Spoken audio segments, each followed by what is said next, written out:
नमस्कार साथियों। जिंदगी जीना आसान नहीं होता, बिना मेहनत कोई महान नहीं होता। जब तक न पड़े हथौड़े की चोट, तब तक पत्थर भी भगवान नहीं होता। जी हाँ, एक विशाल पाषाण को देखकर मूर्तिकार योजना बनाता है।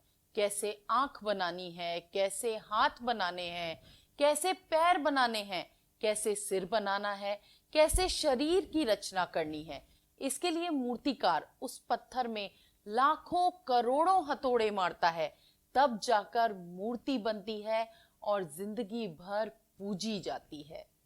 वैसे ही एक शिक्षक अपने विद्यार्थी को सफल आरएएस बनाएगा। कैसे पढ़ाएगा, क्या क्या पढ़ाना है, कौन कौन सी बुक्स खरीदनी है, क्या कैसे विश्वास दिलाना है, लंबे समय तक आत्मविश्वास कैसे बनाए रखना है आदि के लिए रणनीति बनाता है।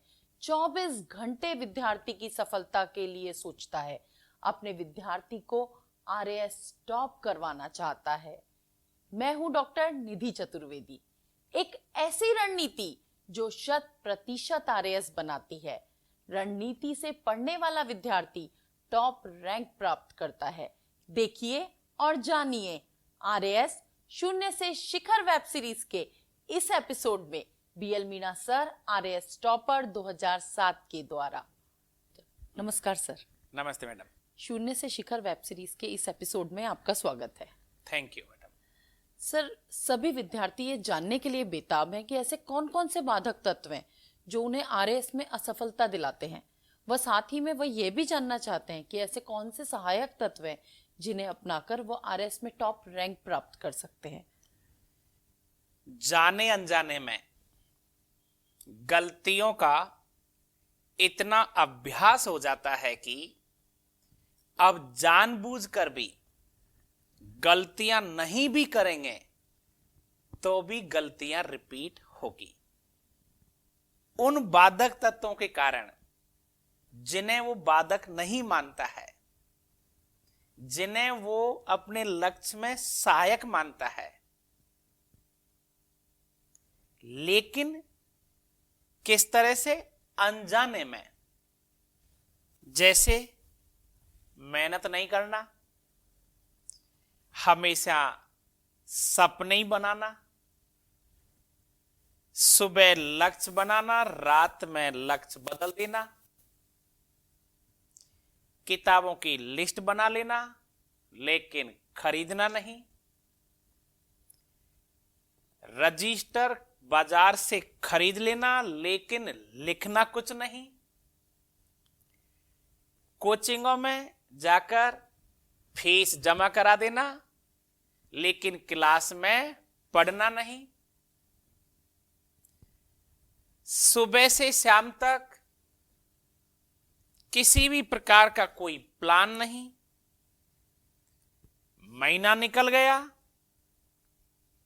नई योजना आई, 6 महीने निकले, नया प्लान आया, साल निकल गई, नई योजना आ गई। जब तक एग्जाम हो जाती है और कुछ विद्यार्थी बन जाते हैं, और वो विद्यार्थी जो जाने अनजाने में केवल योजना बनाते हैं लेकिन एक्शन में नहीं लाते हैं, वही बाधक तत्व कहलाते हैं। सर, सभी विद्यार्थी आरएएस बनना चाहते हैं, पढ़ना भी चाहते हैं, लेकिन कंफ्यूज रहते हैं। ऐसे विद्यार्थियों के लिए क्या? वैकेंसी जब आती है, लगभग 5 लाख विद्यार्थी फॉर्म अप्लाई करते हैं जी, लेकिन लगभग ये मान के चलिए 4,80,000 टोटली कंफ्यूज है, टोटली कंफ्यूज में रहते हैं। किसी भी प्रकार की कोई योजना नहीं, किसी प्रकार की कोई रणनीति नहीं, नहीं उनको ये जानकारी है क्या प्री में होता है, क्या मेन में होता है और कैसे इंटर में होता है। वो कैसे? विद्यार्थी सबसे पहले कमरा लेता है जी, माता पिता पैसा खर्च करते हैं, मार्केट में जाता है, टेबल कुर्सी लाता है, लेकिन कभी कुर्सी पर बैठना नहीं चाहता। बहुत सारे विद्यार्थी सोशल मीडिया, यूट्यूब चैनल या टीचरों के द्वारा बुक्स की लिस्ट तैयार करते हैं, माता पिता से पैसा लेकर मार्केट जाते हैं, या तो चौड़ा रास्ता जाते हैं, या जहां जहां किताब मिलती है खूब सारी किताब ले आते हैं, कमरे में सजा देते हैं, लेकिन किताबों को पढ़ नहीं पाते हैं। बहुत सारे विद्यार्थी पेन, रजिस्टर ले आते हैं, नोट्स बनाना चाहते हैं, लेकिन नहीं किताबों खोलते, नहीं कुर्सी टेबल पर बैठते, और केवल पैसे के बल पर ये सब काम करते रहते हैं, अर्थात टोटल ही कंफ्यूजन। सर, विद्यार्थी बुक लिस्ट पर बहुत सवाल करते हैं, कौन सी बुक्स होनी चाहिए, कौन सी नहीं, कुछ आप इस पे प्रकाश डालेंगे? पूरे देश के प्रत्येक प्रतियोगी विद्यार्थी के दिमाग में बुक लिस्ट एक बहुत बड़ा सवाल है जी। एनसीईआरटी, टेक्स्ट बुक्स, गाइड, कोचिंगों के नोट्स, इतनी सामग्री उपलब्ध हो चुकी है एक विद्यार्थी के पास में कि वो लिस्ट पर ही ध्यान देने में पूरा समय बर्बाद कर देता है। और सर, अब तो सोशल मीडिया भी इसके साथ ऐड हो गया है। सोशल मीडिया पर जितनी भी लिस्ट आती है, अब बहुत सारे टीचर अलग अलग लिस्ट डाल देते हैं जी। दिल्ली वाले अलग डाल देते हैं, इलाहाबाद वाले अलग डाल देते हैं, अजमेर वाले अलग डाल देते हैं, जयपुर वाले अलग डाल देते हैं। तो एक ऐसा मुद्दा हो गया विद्यार्थी के सामने कि वो कौन सी लिस्ट के अनुसार किताब खरीदें, जबकि सब कुछ पता है विद्यार्थी को कि हिस्ट्री में क्या लेना है, ज्योग्राफी में क्या लेना है, इकोनॉमिक्स में क्या लेना है, पॉलिटी में क्या लेना है, साइंस में क्या लेना है, सोशियोलॉजी में क्या लेना है, एथिक्स में क्या लेना है, मैनेजमेंट में क्या लेना है, अंक के चरण में क्या पढ़ना है, और हिंदी में क्या पढ़ना है, इंग्लिश में क्या पढ़ना है, और करंट में क्या पढ़ना है। जानते हुए भी बिना बात बेवजह लिस्ट पर लिस्ट की एक बड़ी जिज्ञासा रहती है, लेकिन जो लिस्ट बनाता है वो कभी मार्केट से किताब खरीदता ही नहीं है, वो लिस्ट में ही समय बर्बाद कर देता है। तो आपके अनुसार लिस्ट बनाने की जगह अगर जो बेसिक किताबें हैं, एनसीईआरटी, टेक्स्ट बुक, कुछ रेफरेंस बुक, उन पर ध्यान दिया जाए तो यह ज्यादा सरल हो जाएगा लक्ष्य को प्राप्त करना। सिविल सर्विस देने वाला विद्यार्थी फर्स्ट ईयर में जब पढ़ता है, सेकेंड ईयर में पढ़ता है, बीए फाइनल में जब होता है, एमए प्रीवियस करता है, फाइनल करता है, या फिर मेडिकल करता है जी, आईआईटी करता है, सबको पता है जो भी अच्छी बुक्स दुनिया में हैं उनकी लिस्ट सबके पास उपलब्ध होती है, लेकिन पूछने की अब अनायासी, सर कौन सी बुक्स पढ़नी है, सर कौन सी गाइड पढ़नी है, सर मार्केट से क्या खरीदना है, सर शॉर्ट कौन सी बुक्स में कम से कम लिखा हुआ है, ये कभी नहीं पूछते कि सर मुझे ऐसी पुस्तक चाहिए, ऐसी बुक्स चाहिए जिससे बाहर कुछ नहीं हो, चाहे वो कितनी ही मोटी हो। ये जो सवाल है जिनसे विद्यार्थी टॉप करता है, जिनसे रैंक आती है, वहां तक एक सामान्य विद्यार्थी पहुंच ही नहीं पाता है। यही तो बाधक तत्व है जो उसके लक्ष्य के लिए हानिकारक है। अन्यथा सीधा सा सवाल है, जो भी मार्केट में बुक्स हैं, एनसीईआरटी है जी, टेक्स्ट बुक्स है जी, जितनी खरीदनी है खरीद करके ला करके अपने कमरे पर और 24 घंटे एक बार पढ़ना शुरू करें, किसी टॉपिक को पढ़ना शुरू करें, और पढ़ने के बाद अब फिर दिमाग लगाएं कि मुझे और कौन सी अच्छी किताब खरीदनी है जो इस टॉपिक को मैं और अच्छी तरह से समझ सकूं। बिल्कुल विस्तार से। बिल्कुल। सर विद्यार्थी नोट्स पर भी कंफ्यूज रहते हैं। नोट्स पर वो कंफ्यूज रहते हैं जिन्होंने स्कूल स्तर पर या कॉलेज की पढ़ाई के समय नोट्स नहीं बनाए थे। जी। जिस विद्यार्थी ने स्कूल में अपने टीचर के अनुसार नोट्स बनाए, होमवर्क किया, किस प्रकार के सवाल परीक्षाओं में आते हैं, उन परीक्षाओं के जवाब उसने किस तरह से पहले स्कूल में लिखे थे, किस प्रकार से कॉलेज के पेपर बनते हैं, उन पेपरों को हल करते समय उसने कैसे वहां नोट्स बनाए थे। जिन विद्यार्थियों ने स्कूल और कॉलेज में कभी नोट्स बनाए नहीं और वहां केवल सामान्य पढ़ाई करके डिग्री हासिल की थी, वो विद्यार्थी अब कंपटीशन के समय पर केवल नोट्स नोट्स नोट्स का बड़ा हौबा खड़ा कर लेते हैं। जबकि नोट्स बनाने वाला विद्यार्थी 10वीं में, 11वीं में, first year, second year, third year, MA previous और फाइनल, ये प्रयोग पहले ही हो जाने चाहिए। मैं किस प्रकार से नोट्स बना रहा हूं, सेकंड ईयर में मैंने इस प्रकार के नोट्स बनाए थे, इस प्रकार के नंबर आए थे, थर्ड ईयर में मैंने इस प्रकार के नोट्स बनाए थे, ऐसे बनाने पर इतने अच्छे अंक मिले थे। ये जीवन के जो प्रयोग हैं लिखने के, सवालों के जवाबों के, ये विद्यार्थी कॉलेज स्तर पर कर लेता है, वही आरएस आईएएस में टॉप रैंक लाता है। केवल नोट्स वो विद्यार्थी पूछता है जो खुद कभी बनाना जानता नहीं है। जबकि बहुत सारे संस्थान आज भारत में इतने अच्छे संस्थान हैं, इतने अच्छे कोचिंग सेंटर है, जहां के विषय विशेषज्ञ विद्यार्थियों के लिए 24 घंटे नोट्स तैयार करते हैं, इतनी सरल भाषा में। लेकिन सवाल है वो विद्यार्थी उन पर भरोसा कैसे करेगा। सबसे बड़ा है विश्वास। तो विश्वास जब तक नहीं करेगा तब तक वो याद कैसे करेगा। तो यही उसका कंफ्यूजन रहता है, खुद भी नहीं बना पाता है और अच्छे टीचर के नोट्सों को याद भी नहीं कर पाता है। जब एग्जाम होती है और वहां जब पेपर आता है, उसको जब वो लिख नहीं पाता है, यही उसके लिए बाधक तत्व है।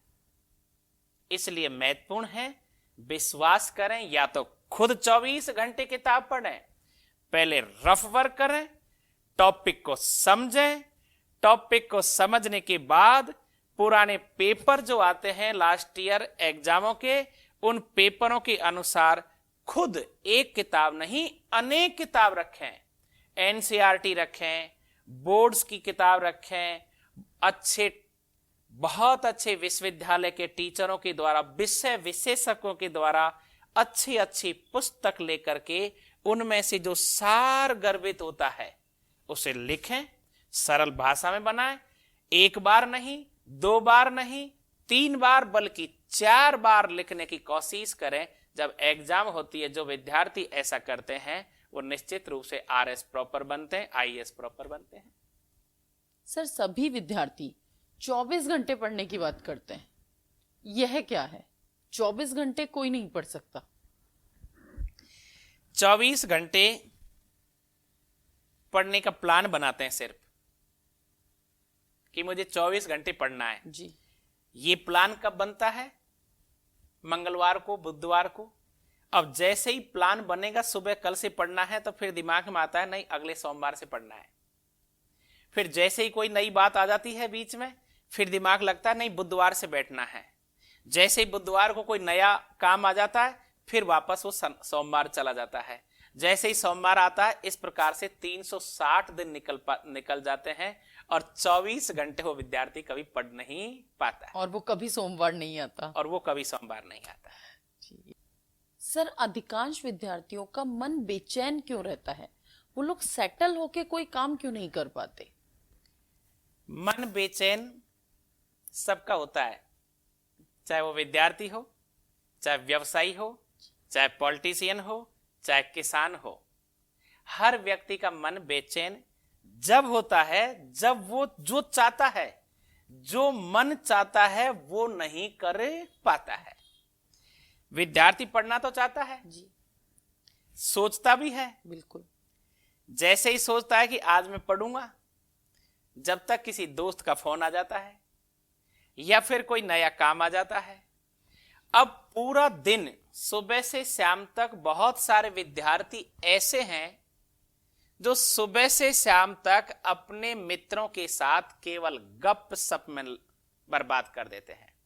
अब शाम की जब उसे महसूस होता है मैंने आज क्या किया, ऐसा ही दिन निकलता गया, दिन निकलते गए, महीने निकलते गए, और जब एग्जाम डेट आ जाती है तो क्या मन प्रफुल्लित होगा? जी नहीं। निश्चित रूप से वहां मन बेचैन होता है। क्यों? क्योंकि वो मन चाहता है, ऐसा वो कर नहीं पाता है। अर्थात ये अगर देखें तो ये बेचैनी समय के बर्बाद होने की है। समय के अनुसार यदि कोई विद्यार्थी 365 दिन 8 घंटे यदि पढ़ रहा है जी। तो 4 महीने बाद, 6 महीने बाद वो एग्जाम देने के लिए तैयार हो जाता है। जैसे एक खिलाड़ी, मुक्केबाज खिलाड़ी रिंग में जब उतरता है, इस तरह से विद्यार्थी का ज्ञान इतना परिपूर्ण हो जाता है, वो चाहता है जल्दी से जल्दी एग्जाम का जो पेपर है उसको हल करना। लेकिन वो क्या करता है? पढ़ता है। वो क्या करता है? जो मन कर रहा है वो करता है, वो नहीं करता है जो दूसरे के अनुसार। खुद जो चाहता है कि मुझे आईएएस बनना है तो वो उसी के अकॉर्डिंग काम करता है। उसे बाहरी दुनिया, संसार से बिल्कुल विरक्ति हो जानी चाहिए। उसकी मित्रता क्या है? किताब। उसका प्यार मोहब्बत क्या है? बुक्स, पेन, कॉपी, टेबल और कुर्सी। उसके बाद वो संतुष्ट रहता है। जो ऐसा नहीं कर पाता है वो बेचैन हो जाता है। सर, अधिकांश विद्यार्थी आज के बजाय कल क्यों पढ़ना चाहते हैं? समय तो आज भी है। ये मैं आपको बता चुका हूं ना। जी आज योजना बनाएंगे। बिल्कुल। जैसे योजना बनाई, बीच में कोई विघ्न बाधा आ गई, अगला दिन पर टाल दिया। अगला दिन जैसे ही कोई शुरुआत करी, फिर कोई अवरोध आ गया, आगे टाल दिया। ये सब क्यों होता है? ये सब इसलिए है कि वो दृढ़ निश्चय नहीं है। ये इसलिए होता है क्योंकि वो संकल्पवान नहीं है। यह इसलिए होता है आज जो करना था वो आगे क्यों टाला गया। वो हमेशा संकल्प में विकल्प रखता है। अब जो विद्यार्थी संकल्प में विकल्प रखेगा तो उसे तो आज नहीं, कल नहीं, परसों नहीं, आते समय ऐसे ही समय आ जाएगा। योजना बनाता जाएगा और दिन निकलते ही जाएंगे। बिल्कुल। इसलिए संकल्प में कभी विकल्प नहीं होना चाहिए। आज जो करना है वो आज जिसने किया उसके ज्ञान का स्तर उस विद्यार्थी के ज्ञान के स्तर से कितना ऊपर गया जो आज कुछ नहीं कर पाया। बिल्कुल। इसलिए टालते रहते हैं। सर, ये एक बहुत ही महत्वपूर्ण प्रश्न है आज के सिनेरियो में कि एक विद्यार्थी का और सोशल मीडिया का आपस में क्या संबंध है। क्योंकि सोशल मीडिया पे अच्छी चीजें भी आती हैं लेकिन टाइम वेस्ट करने वाली चीजें भी बहुत है। सोशल मीडिया पर अच्छी चीज वो देखता है जो पाबंदित है कि मुझे जो चाहिए वही देखूं। लेकिन ये सोशल मीडिया बनाया ही ऐसा है, जब हम मोबाइल को खोलते हैं जी, जो देखना चाहते हैं उससे पहले इतने ऐड आ जाते हैं कि जो चीज देखना चाहते हैं वो सायंकाल तक नहीं देख पाते और दूसरी चीजों में ही खो जाते हैं। विद्यार्थी सोचता है कि सर ने कहा था कि मोबाइल स्विच ऑफ करके पढ़ना है। बिल्कुल। विद्यार्थी योजना बनाता है कि कल सुबह पढ़ने से पहले मैं मोबाइल स्विच ऑफ कर लूंगा जी। लेकिन उसके मन में फिर विचार आते हैं कि 8 बजे पढ़ने बैठूंगा, लेकिन इससे पहले मैं दोस्तों से बात कर लूं या परिवार से बात कर लूं या रिश्तेदारों से बात कर लूं या नातेदारों से बात कर लूं, जैसे ही जब कोई बात करता है, पढ़ना तो चाहता है, बिल्कुल। स्विच ऑफ करना भी चाहता है, लेकिन जब बात करता है इस बीच में कोई नई बात आ जाती है तो वो मोबाइल स्विच ऑफ होता ही नहीं है, वो मोबाइल फिर साइलेंट होता ही नहीं है। जैसे ही वो देखता है तो फिर फेसबुक में घुस जाता है, जैसे ही फेसबुक में घुसता है तो फेसबुक, यूट्यूब या सोशल मीडिया में ऐसी सामग्री भी है जो विद्यार्थी को पथभ्रष्ट कर देती है, जी। विद्यार्थी को अपने लक्ष्य से दूसरे मार्ग की ओर ले जाती है, और ये एक ऐसा मीठा जहर है जो विद्यार्थी समझ ही नहीं पाता है। आप कहीं पर भी देख लीजिए, पढ़ने वाला विद्यार्थी अपनी टेबल पर मोबाइल रखता है, जबकि उस टेबल पर क्या होना चाहिए? किताब, कॉपी और पेन। बिल्कुल। अब वो मोबाइल किस काम का है, उससे क्या मिल रहा है? यही तो सर्वाधिक बाधक तत्व है आज उन विद्यार्थियों के लिए। और वो मोबाइल एक ऐसा मीठा जहर का काम करता है कि विद्यार्थी शाम तक एक अक्षर भी नहीं पढ़ पाता और पूरा समय खराब हो जाता है। इसलिए सोशल मीडिया विद्यार्थी के लिए बहुत ज्यादा घातक है। इसलिए मैं तो हमारे विद्यार्थियों को 24 घंटे ही मोबाइल से दूर रखना चाहता हूं। जो पहले आईएएस बने थे, ऐसे ऐसे दोस्त हैं मेरे जो 4-4 महीने में नए नए 2-2 पेपर लेकर के आईएएस आईपीएस बन गए। हमारे दोस्त बैचमेट ऐसे हैं जो 3-3 महीने में मेहनत करके 18-18 घंटे मेहनत करके और अपने लक्ष्य को प्राप्त कर लेते हैं। जी। कारण कोई विघ्न बाधा बीच में आती नहीं है। लेकिन मोबाइल क्या है, क्या दे रहा है मोबाइल विद्यार्थी को? बाधा, विघ्न बाधाएं। यही तो बाधाएं हैं, यही तो बाधक तत्व है।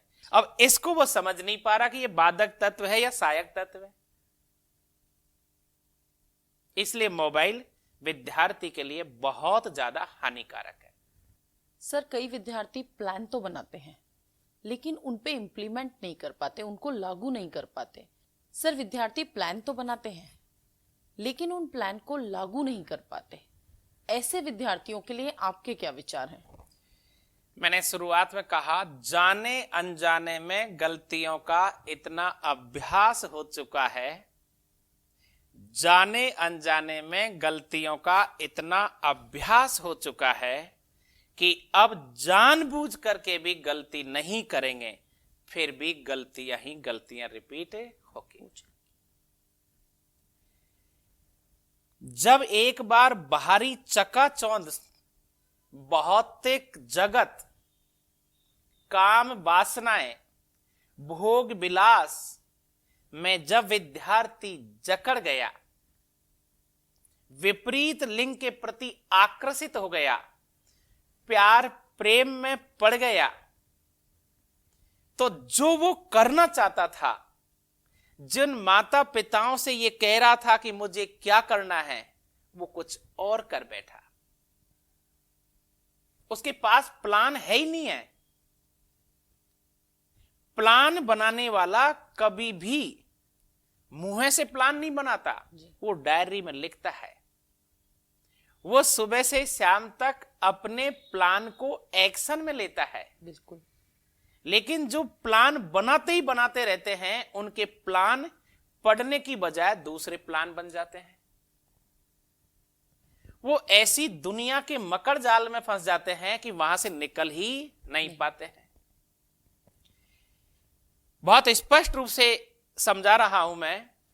दिल्ली में मुखर्जी नगर, राजेंद्र नगर, कम से कम 20-30 हजार लड़कों में से 5-6 हजार लड़के ऐसे हैं जो सुबह से शाम तक 1 मिनट भी नहीं पढ़ते हैं, माता पिता के पैसे बर्बाद करते हैं और लड़कियों के साथ में इधर उधर घूमने में ही समय बर्बाद कर देते हैं। वही जयपुर में हो रहा है।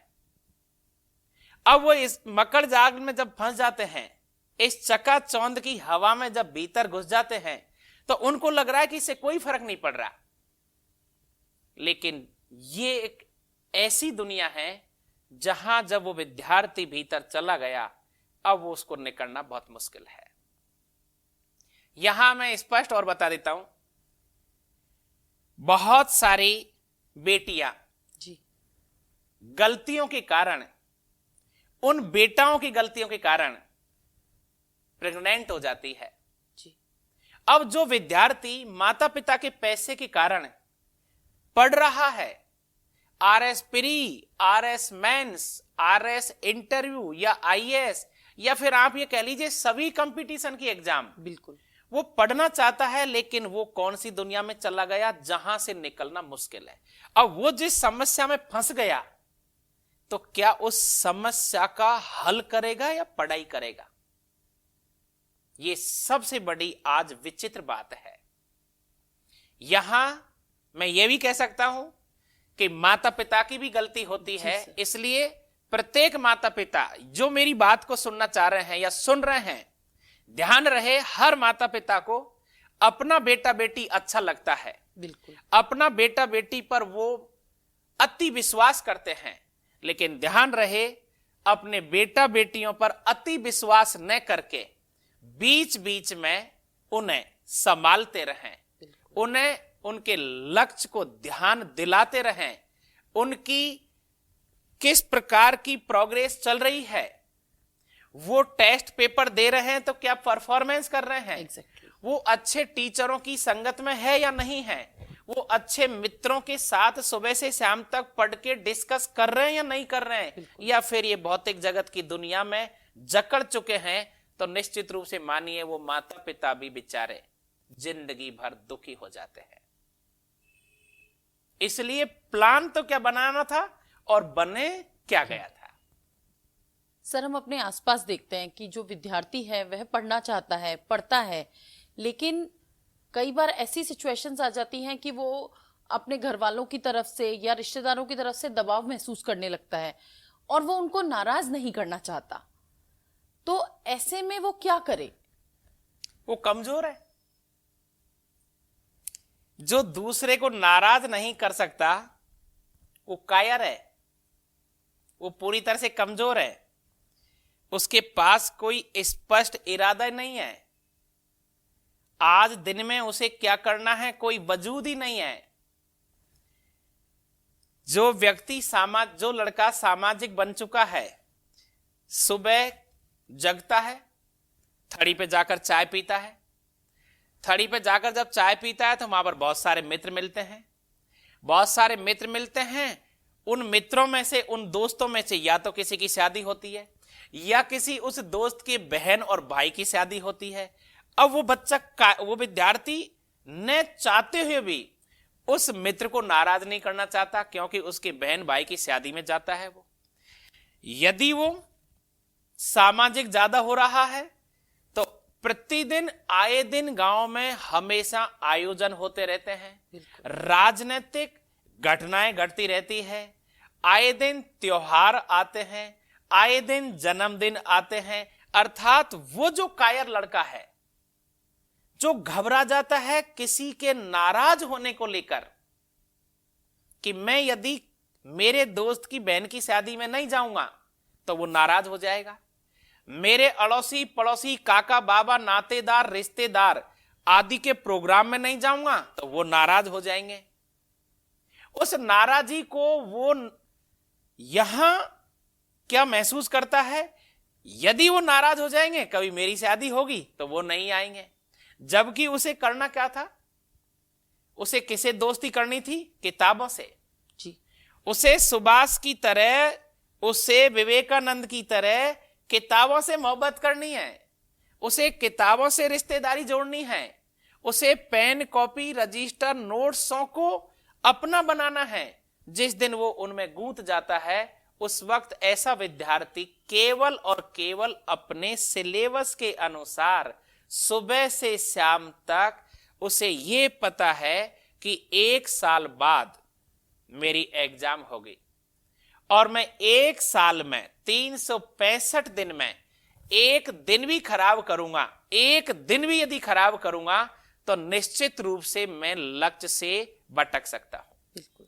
और जो विद्यार्थी ये कभी भी महसूस नहीं करते कोई नाराज हो रहा या नहीं हो रहा है, वो सिर्फ पढ़ते हैं पढ़ते हैं पढ़ते हैं, प्रैक्टिस करते हैं, नोट्स बनाते हैं, अपने दोस्तों की अच्छी टीम तैयार करते हैं, 12 घंटा पढ़ते हैं, 10 घंटा पढ़ते हैं, शाम और सुबह खाने पर मिलते हैं, डिस्कस करते हैं, संवेदनशील मुद्दों को समझते हैं, राष्ट्रीय घटनाओं पर चर्चा करते हैं, अंतरराष्ट्रीय घटनाओं पर चर्चा करते हैं, उनका ज्ञान का विस्तार बढ़ता जाता है। जब एग्जाम होती है, जो उन दोस्तों के साथ, वो समाज के साथ, रिश्तेदारों के साथ जो रिश्तेदारी निभा रहा था, जो जन्मदिनों में जा रहा था, पार्टियों में जा रहा था, वो फेल हो जाता है और जो सबको नाराज कर चुका है वो इतिहास रच देता है।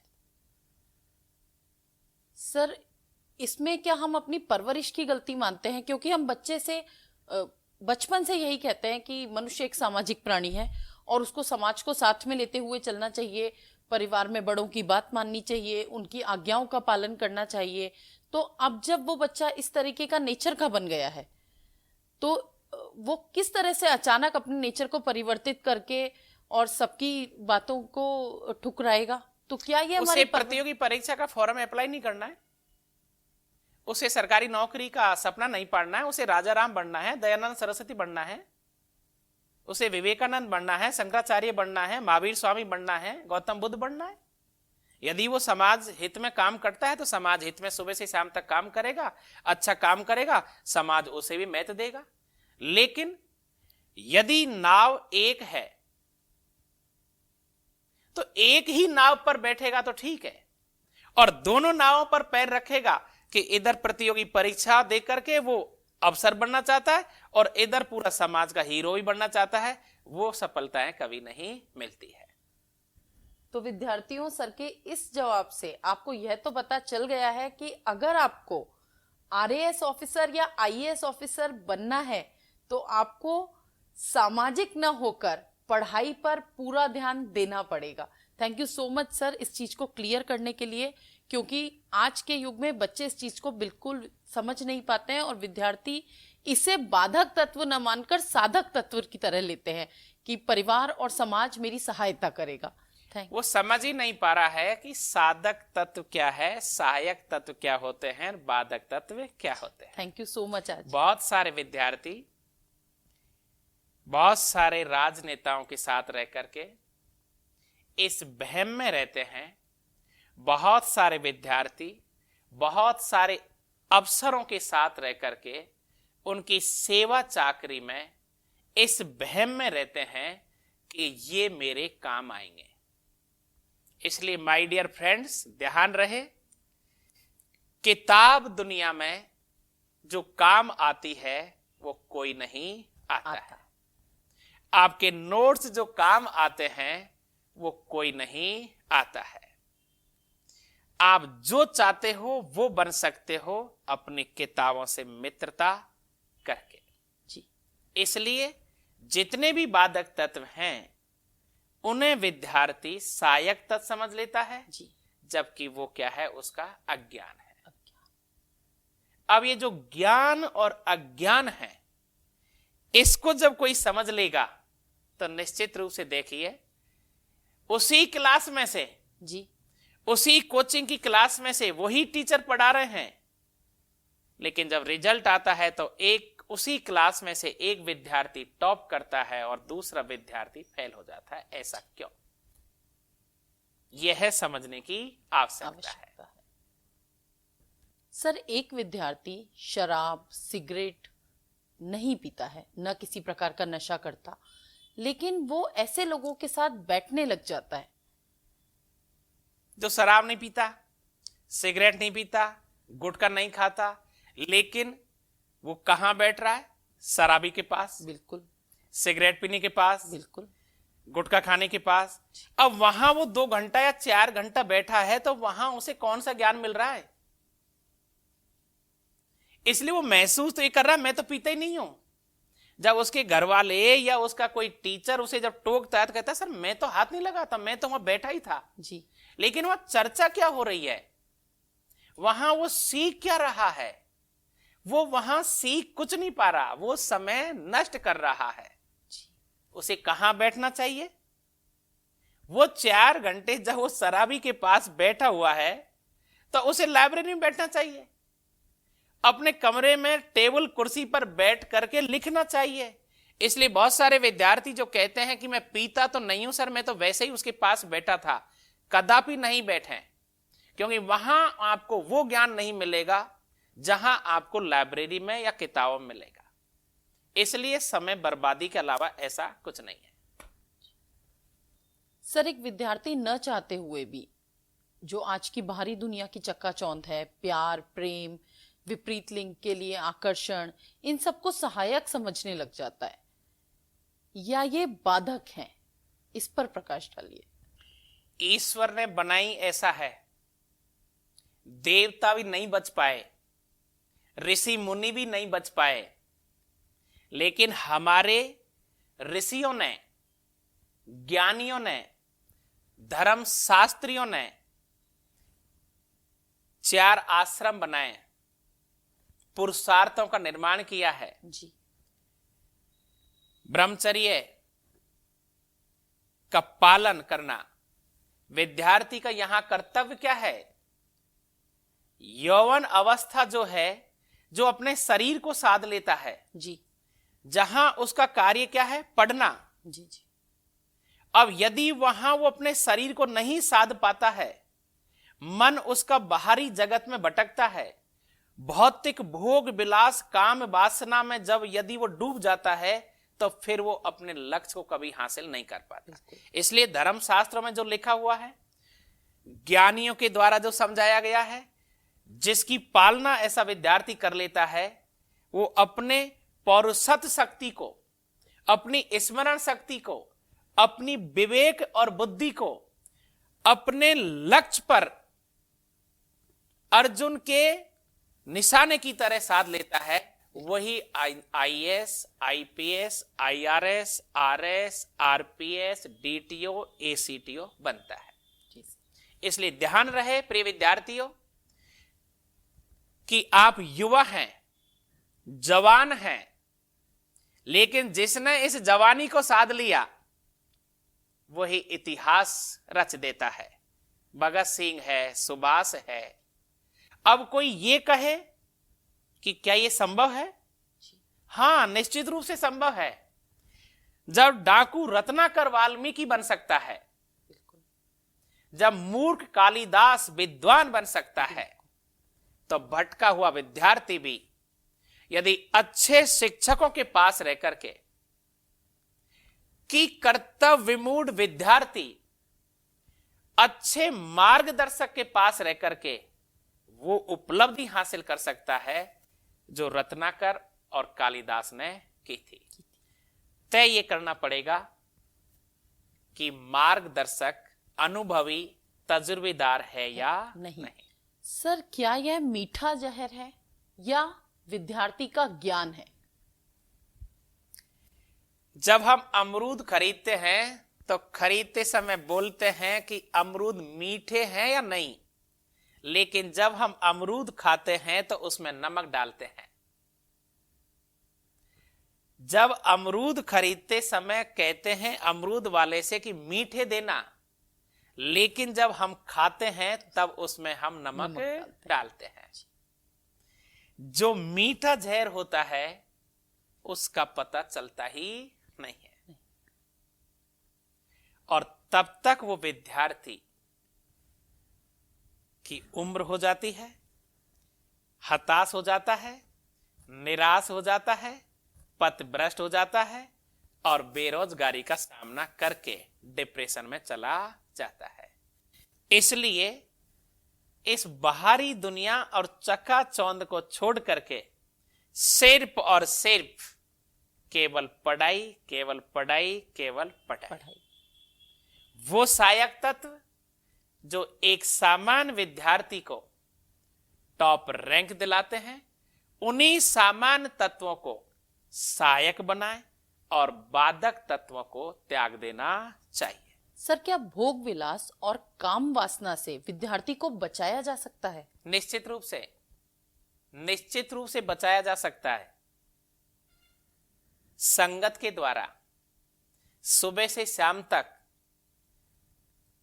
किस प्रकार से कहां रह रहा है, किनके साथ रह रहा है, कहां पढ़ रहा है, कैसे मित्र हैं, लक्ष्य क्या है, संकल्प में दृढ़ता है या नहीं है, निश्चित रूप से बचाया जा सकता है। अनेक उदाहरण हैं इतिहास में ऐसे। मेरे ही बहुत सारे विद्यार्थी जी सर, जो गलती में जा चुके थे, लेकिन उनको रास्ते पर लाए और वो आईएएस भी बने और आरएस भी बने। निश्चित रूप से बचाया जा सकता है। प्रिय विद्यार्थियों, जो बाधक तत्व हम विद्यार्थियों के लिए अभिशाप हैं, लक्ष्य प्राप्ति में अवरोधक हैं, ये बाधक तत्व दिखते नहीं हैं, मीठे जहर की तरह हैं, लेकिन इन्हें खत्म किया जा सकता है और बुरी लत से छुटकारा पाकर आप भी आरएएस टॉप कर सकते हैं। कैसे बुरे विचारों को, बुरी लत को, प्यार प्रेम के चक्कर को त्यागा जा सकता है, देखिए और जानिए अगले एपिसोड में BL Meena sir RAS topper 2007 के साथ। धन्यवाद।